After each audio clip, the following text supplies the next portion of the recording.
Hi, my name is Azian and I will be discussing the Thousand Splendid Suns.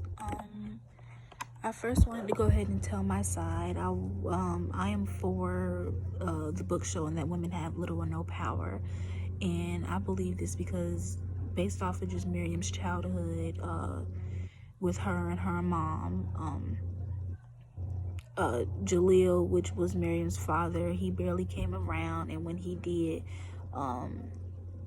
he came around like I think like once weekly, but when he came around, he bring Miriam little gifts and whatnot, and then Mammy, her mom was acting all sweet and nice and whatnot, but then when he had left, she was really upset and mad, and it just shows how I feel like that he made her this way, made her this angry woman and whatnot because he had a baby out of wedlock. So she was very upset about that. And then also when Miriam's mom had killed herself, they had made Miriam go off and get married to Rashid with no say-so. She was only 15. Mind you, her father had other daughters, but he didn't marry any of them off, just Miriam, because he didn't want her in the family. So fast forward to Miriam and Rashid being married. Rashid was very abusive, not so much towards the beginning, but it began to show when he made her chew on pebbles because she made his food wrong. It was too hard. And she also had a couple abortions. Her very first abortion was the worst for her, and then she kept having more and more, and Rashid really wanted a baby boy, but she could never give one to him, so he just got more and more abusive. She couldn't cook, she couldn't do nothing right for him. No matter what she did, her cleaning and whatnot, he was still upset and didn't like it. So yeah.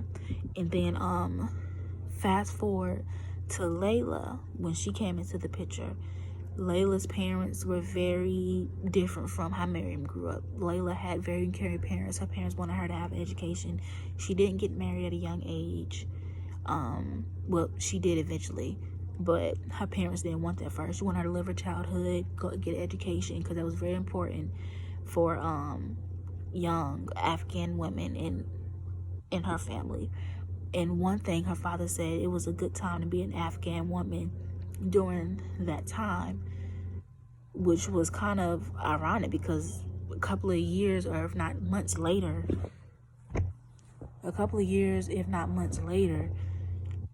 the Taliban came into Afghanistan and began to take control, which was a bad time to be an Afghan woman because they didn't have any services provided to them. When Layla's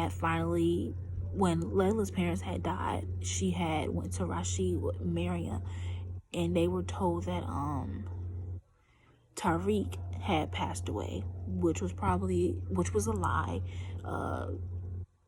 Rashid had somebody come there and make that up, which was said in the book, but I don't think he admitted to it. But anyway, so yeah, Layla agreed to marry Rashid, and she had 2 babies. Aziza was not Rashid's child, and he knew that, but he was just waiting for a good time to tell her, for a good time to say that he knew that's not his baby. But she also had his second baby. Zalmay was his baby boy, and he loved that child. And but he didn't feel the same way about Aziza, which was Layla's first baby. But he used to always beat on Layla and beat on Miriam, and then when she was pregnant with Zalmay, they didn't the Taliban didn't let her go inside the hospital. She had to go inside a really bad, like it was like a clinic, and they just didn't have any women. Couldn't go outside without a man. They tried to run away one time and they got caught, and a man stole their money, and they didn't care about her being abused. They didn't care about neither one of them being abused.